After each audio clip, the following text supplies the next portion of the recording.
আরেকটু হলেই তো ট্রেনটা মিস করতি, তোকে এখন ধরে পিটাবো। আমি ট্রেন মিস করতে আমার মারতে গিয়ে পাগল। আরে আপনি আমাকে না করলেও পারতেন। কি করলাম? আমি ট্রেনে ওঠার জন্য দৌড়াচ্ছিলাম, আপনি আমাকে দেখে হাত বাড়ালেন, আমি তো পুরো ক্রাশ খেয়ে গেছি। আপনার হাত ধরার জন্য প্রাণ ভরে ছুটতেছিলাম, আর আপনি কিনা হিরোকে ফেলে রেখে একটা ভিলেনের হাত ধরে তাকে ট্রেনে তুলে নিলেন। হিরোকে? কি আবার আমি? আর ভিলেনকে? আপনি যার হাত ধরে টেনে তুললেন।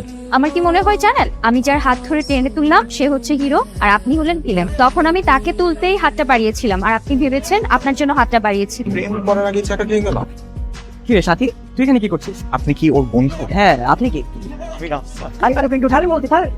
ছেলেবেলা কথা। আপনার বন্ধু না, এই জন্য আপনাকে থ্যাংক দিচ্ছি। আমি তো ভাবছিলাম আপনি ওর ড্যাশ ড্যাশ ড্যাশ ড্যাশ। যাই হোক, রাস্তা কিন্তু ক্লিয়ার, তাই না? কিসের রাস্তা ক্লিয়ার? যেন ফুটেন এখান থেকে। কি হলো চাঁদ?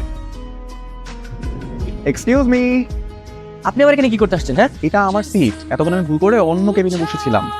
টিকিট চেক করতো। ওয়েট মিস সাথী, আমি আসলে পাশের কেবিনে ছিলাম, একা একা ভালো লাগছিল না, তো ভাবলাম যে একা একা আছি, আপনাদের এখানেই না হয় বসে একদম ডিস্টার্ব করবো না, বিশ্বাস করেন, থাকি এখানে। আচ্ছা ঠিক আছে, থাকেন তাহলে। তুই করে দে।